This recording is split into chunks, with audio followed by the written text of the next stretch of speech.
Bonjour à tous, c'est Hugo pour Hugo et Chien, donc une nouvelle vidéo sans montage, encore une fois, une petite vidéo comme le dirait Frédéric Delavier.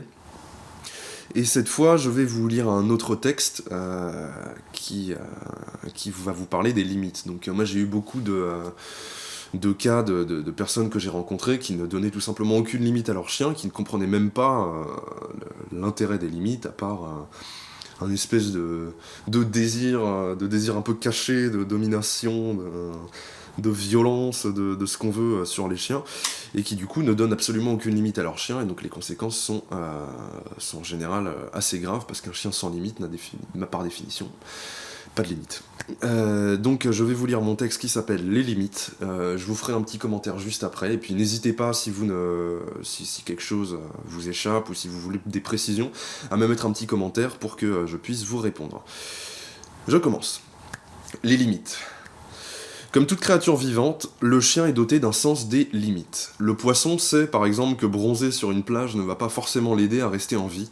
Un chat sait pertinemment qu'il n'est pas recommandé de sauter du haut d'un immeuble, et un zèbre n'ira pas se restaurer à proximité d'un guépard affamé. Ces règles simples de vie permettent à tous les animaux de se positionner dans le monde, de savoir ce qu'ils doivent faire pour survivre et ce qu'ils ne doivent pas faire pour ne pas mourir. C'est le principe même des limites. Ce sont des instincts hérités ou des automatismes acquis sur le terrain.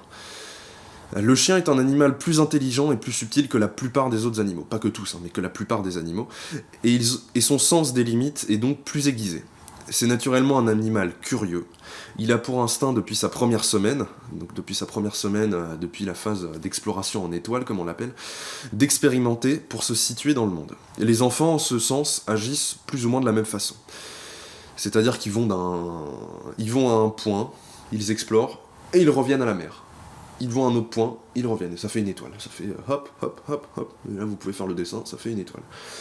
Voilà, les enfants agissent de la même façon. Les chiens ont donc à cœur, dans leur quête d'inclusion à leur meute, donc à leur structure, à leur foyer, de comprendre les limites.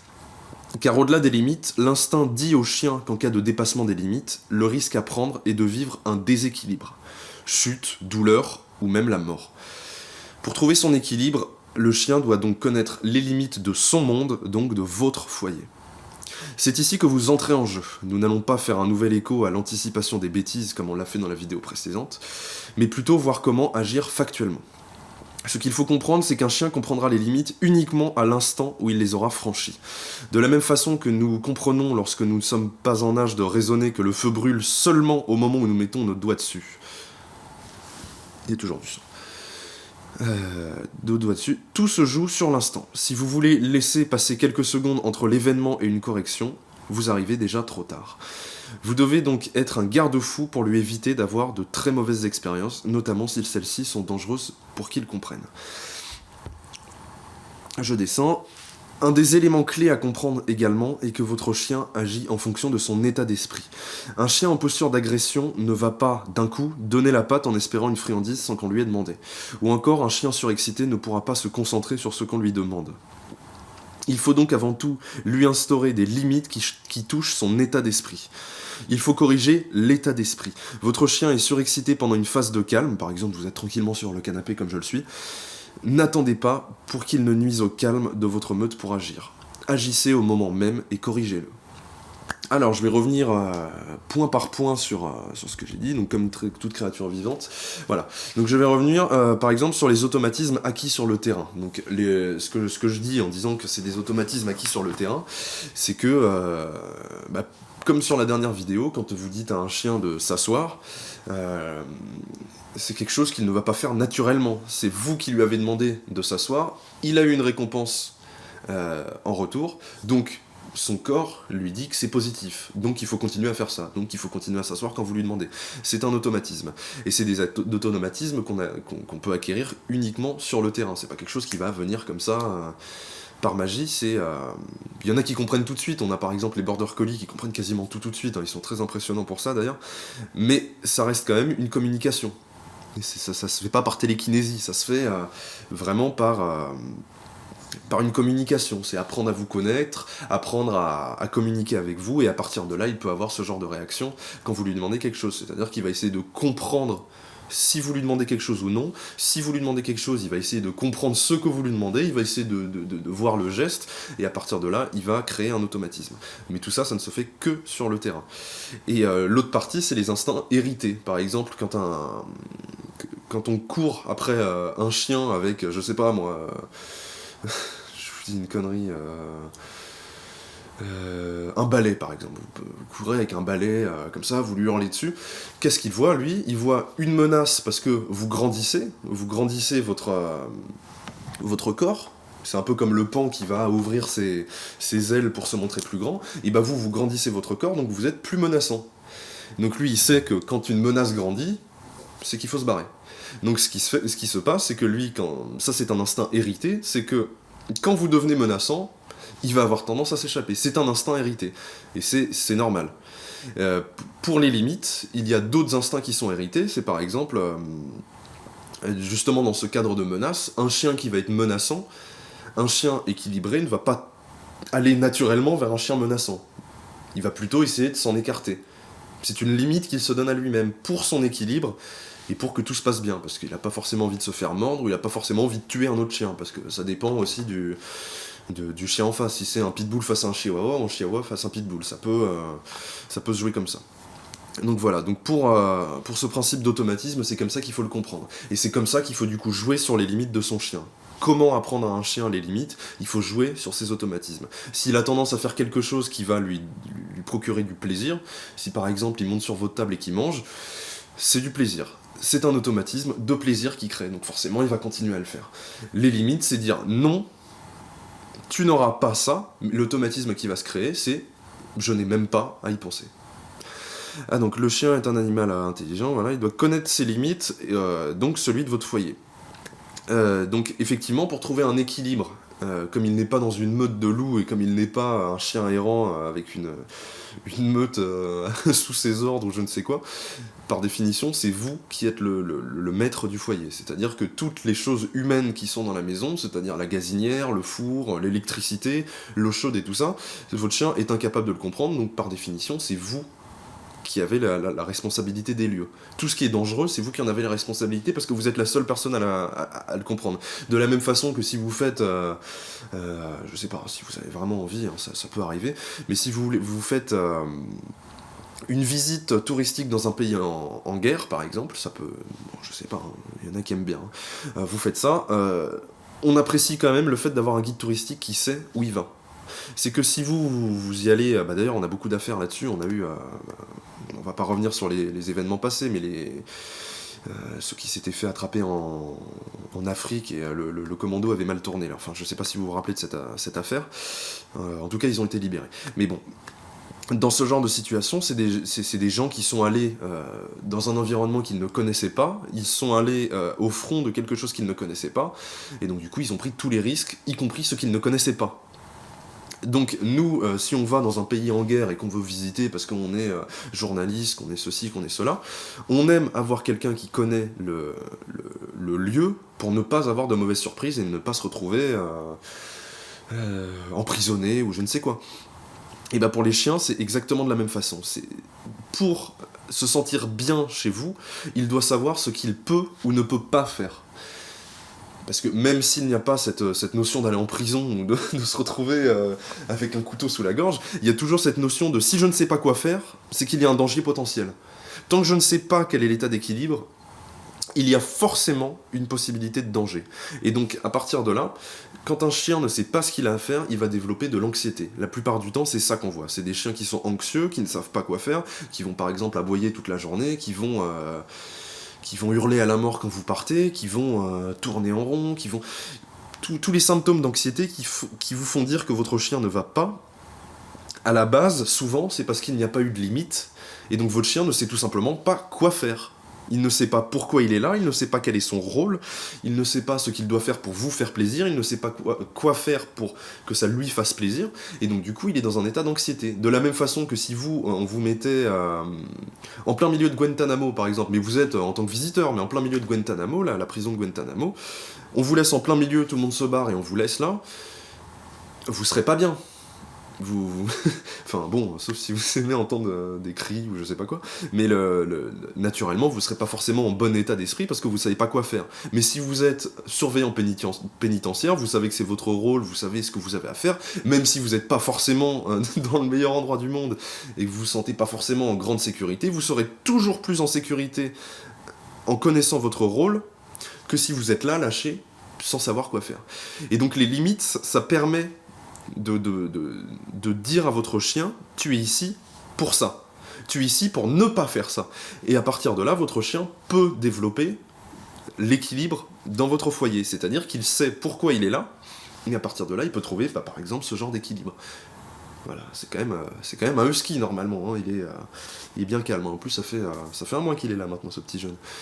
Donc voilà, c'est ce genre d'équilibre qu'on doit viser. Lui, il sait pourquoi il est là, Nagato sait pourquoi il est là, et à partir de là, il n'y a pas besoin d'avoir peur. Regardez ça. Regardez ça. Et c'est ça qu'il faut viser, c'est ce calme-là. Donc c'est ici que vous rentrez en jeu, voilà, nanana. Donc vous devez être un garde-fou pour lui, éviter d'avoir de très mauvaises expériences. Donc oui, vous devez être un garde-fou pour éviter d'avoir des mauvaises expériences. Donc comme on a vu dans la dernière vidéo, les mauvaises expériences, ça peut être vous qui vous mettez en colère parce qu'il a fait quelque chose que vous ne vouliez pas qu'il fasse. Ça, c'est dangereux. La colère, c'est pas quelque chose qui est très facile à maîtriser, c'est quelque chose qui peut toucher beaucoup de personnes, et crier sur un chien, par exemple, peut être une des réponses à ça. C'est je suis en colère, je hurle sur mon chien, mais comme on est dans une démarche de menace, le chien ne comprend pas, et il a peur. Donc, quand vous entrez en jeu pour lui éviter d'avoir des mauvaises expériences, ça peut être ça, par exemple, donner des limites pour éviter qu'il se confronte à votre courroux. Mais ça peut être...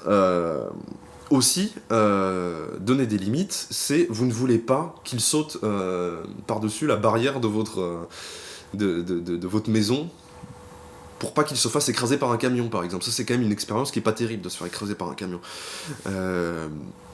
Donc, pour éviter ça, vous lui apprenez tout simplement la limite qui est tu ne franchis pas la barrière.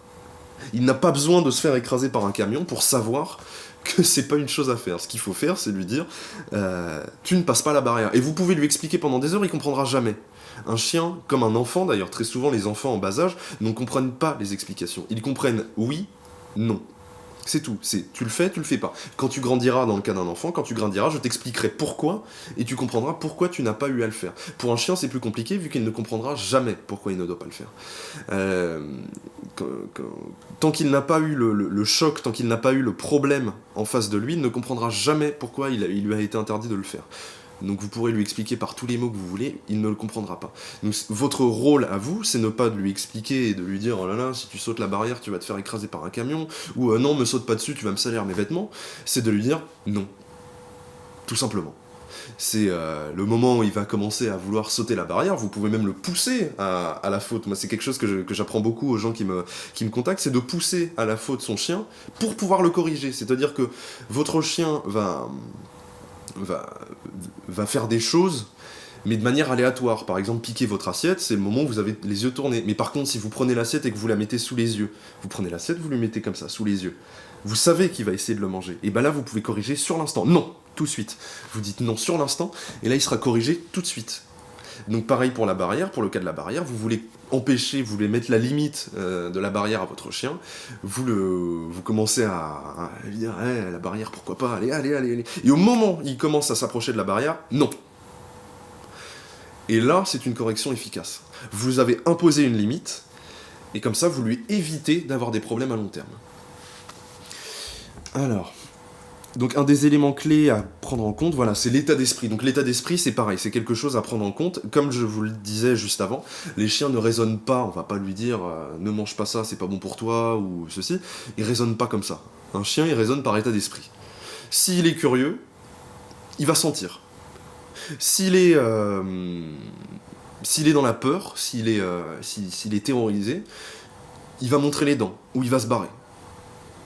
Mais il va pas se barrer en disant je me barre pour éviter le danger, c'est plutôt j'ai peur, je me barre.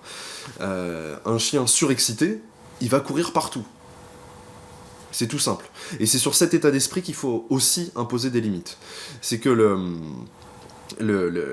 au-delà de l'automatisme des actions, il y a aussi l'automatisme des états d'esprit. C'est-à-dire qu'il y a des états d'esprit à avoir en fonction des lieux. Je sais pas, par exemple, moi, c'est les 4 chiens que vous voyez là, je les ai amenés plusieurs fois au restaurant. Qu'est-ce que j'ai fait pour déjà me faire accepter?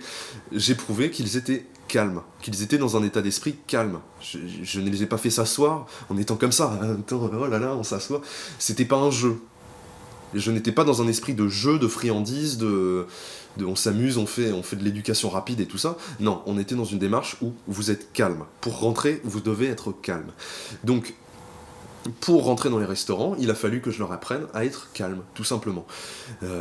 Comme ça, par exemple. Au restaurant, ils sont dans cet état-là. C'est sur cet état d'esprit que je travaille. Et donc, du coup, au lieu d'attendre que votre chien saute sur un autre chien, par exemple, quand il est, je sais pas, le classique, vous êtes en promenade, vous avez votre chien en laisse qui tire comme ça, il tire, bon, votre bras, ça commence à faire mal, et là il y a un chien qui arrive, mais au loin. Le chien est un peu loin, vous le voyez à 50 mètres, et votre chien, les oreilles dressées, comme ça, le corps tout tendu. Il commence à un peu imposer son truc, et donc là, vous continuez la promenade, et au moment où vous passez devant le chien, c'est le massacre. Pourquoi ? Parce qu'il était dans un état d'esprit d'excitation, et peut-être d'agressivité, ou ce que vous voulez, mais il était dans un état d'esprit qui l'a poussé à faire ça. Il n'a pas dit « je vais lui casser la gueule à ce connard », il a plutôt dit « je suis excité, je suis excité, je suis excité », et à ce moment-là, bam, il attaque. Parce que c'est l'excitation qui l'a poussé à cette attaque. Donc corriger l'état d'esprit, c'est au lieu d'attendre que votre chien fasse l'action pour le corriger, c'est le corriger au moment où vous savez que son état d'esprit va le pousser à mal agir. Donc tout simplement, quand vous savez que votre chien tire sur la laisse, qu'il commence à regarder l'autre chien comme ça en tremblant, en ayant les oreilles droites, vous savez très bien que ça va mal se passer. Et alors c'est à ce moment-là qu'il faut corriger votre chien. Donc il y a plusieurs options. Soit vous le touchez pour qu'il se rappelle que vous êtes là, soit vous lui dites non, et si ça marche pas, vous foncez. Vous faites en sorte d'absolument pas calculer l'autre chien, et vous faites en sorte de lui faire comprendre que, quoi qu'il arrive, à ma droite, à ma gauche, derrière, devant, je n'en ai rien à faire, on va ici. Donc la première fois, forcément, si vous marchez tout droit, forcément il va faire un petit demi-tour, il va mettre un coup de laisse en arrière. Une fois, 2 fois, 5 fois, au bout de 5 fois, il va comprendre que même s'il s'excite, ça ne vous perturbe pas dans votre routine quotidienne, dans votre promenade, parce qu'il ne faut pas oublier que c'est vous qui vous promenez avec lui, et pas l'inverse. Et donc à partir de là, lui, il va comprendre, au fur et à mesure, que cet état d'esprit d'excitation ne le mène à rien. C'est-à-dire que c'est de l'énergie dépensée pour rien. L'excitation, c'est pas un état d'esprit d'équilibre pour le chien, donc c'est pas quelque chose qui vit bien la plupart du temps. Donc forcément, s'il a l'opportunité de faire autrement, il va tout de suite le faire. Et traditionnellement, on va dire, la solution la plus utilisée pour le chien quand il se rend compte que l'excitation ne sert à rien, c'est le calme. Parce que l'excitation ne sert à rien, il va se calmer. Et donc de la même façon, cette correction de l'état d'esprit, c'est n'acceptez pas, tout simplement, mettez des limites à votre chien chez vous. Vous ne voulez pas que votre chien soit surexcité chez vous. Parce que s'il est surexcité chez vous, quand il y aura des invités, il sera surexcité. Quand quelqu'un va sonner à la porte, il sera surexcité. À partir du moment où vous laissez l'opportunité à votre chien de se surexciter et que vous ne pouvez pas le contrôler, parce que c'est quasiment la même chose, surexcité, pas de contrôle, c'est quasiment la même chose. Si vous lui laissez l'opportunité de faire ça, forcément, vous allez avoir des problèmes, vous, après. Donc au lieu de corriger le moment où il va aboyer parce que quelqu'un a sonné à la porte, ou le moment où il va courir partout en faisant tomber je sais pas moi, des verres, des trucs comme ça, corrigez-le au moment où il commence à se surexciter, quand vous le voyez commencer à tendre son corps, à tout ça, non. On retourne au calme. Tu t'allonges, tu te couches, on retourne au calme. Je ne veux pas entendre parler de ton... Non. Ça c'est non. Tout simplement. Vous lui dites non sur son état d'esprit pour qu'il arrête de faire ce genre de choses qui après poussent à d'autres choses. S'il est dans un état surexcité, ça va mener à des actions qui vont vous poser problème. Et de la même façon, donc ça c'est peut-être un peu plus dur à entendre, mais quand un chien a peur de quelque chose, il ne faut pas le laisser avoir peur, et il faut encore moins le réconforter. Quand votre chien a peur, si vous le réconfortez, vous lui dites « c'est bien d'être dans un état d'esprit de peur ». Il va pas comprendre « mon maître est là pour moi, je n'ai pas à me faire de soucis », il va plutôt comprendre « comme vous êtes dans une démarche de pitié, vous comprenez qu'il y a un danger », Donc, vous crédibilisez le fait qu'il ait peur. Si votre chien a peur, ne crédibilisez jamais. Jamais, vous le caressez, c'est bien, ça... Non, ça c'est un mauvais état d'esprit pour lui. La peur, c'est quelque chose qui va le mener à l'anxiété, c'est quelque chose qui va mener, comme je vous disais, soit de l'agressivité, soit de la fuite, ou à ce genre de choses. C'est quelque chose qu'il faut absolument éviter. La peur, il faut l'éviter absolument. Donc ce qu'il faut faire, c'est soit lui dire d'aller dans son panier pour qu'il retrouve le calme de son panier, soit essayer de l'occuper sur autre chose, par exemple lui proposer de jouer à la balle, ou lui proposer de faire... attention, ça cut. Donc je reviens, parce que là la vidéo a duré trop longtemps pour mon appareil, mais du coup, vous pouvez lui proposer de jouer à la balle, vous pouvez lui proposer de l'éducation, je sais pas, vous pouvez lui apprendre assis, couché, en lui donnant une friandise, pour qu'en fait il sorte de cet état d'esprit, qu'il sorte de cette espèce de marasme dans lequel il s'est engouffré, à se dire tout est terrible, j'ai peur. Non, vous le sortez de ça et vous lui faites penser à autre chose. C'est ça qui compte, c'est de travailler l'état d'esprit de votre chien. Si votre chien est dans un état d'esprit mauvais, il faut de toute façon trouver une solution pour l'en sortir. Donc que ça soit l'excitation, la peur, l'agressivité, tout ça, ce sont des choses qu'il faut doser. Si par exemple vous faites de l'agility, vous n'allez pas apprendre à votre chien à être calme. Et si votre chien est calme en faisant de l'agility, bon, vous n'allez pas vraiment vous amuser, vous allez lui apprendre à être surexcité pour l'agility. Mais c'est que dans ce cadre-là. De la même façon, moi quand je fais faire qu'on appelle ça du cani-trottinette, quand je fais tracter la trottinette à mes chiens, je leur apprends à être surexcité, je leur apprends pas à être calme. Même si j'ai le contrôle sur eux, parce qu'il y a eu beaucoup de travail derrière, c'est de la surexcitation dont j'ai besoin pour qu'ils puissent donner leur énergie dans quelque chose. Mais cette énergie, je n'en veux surtout pas chez moi, parce que là, c'est le massacre. Non, voilà. C'est quand même mieux, ça. Donc, chez vous, c'est ça qu'il faut. Il faut comprendre, gérer les états d'esprit en fonction des endroits où vous êtes, en fonction de ce que vous voulez, en fonction de ce que vous attendez de lui, et ne jugez pas l'action de votre chien, jugez plutôt l'état d'esprit dans lequel il était.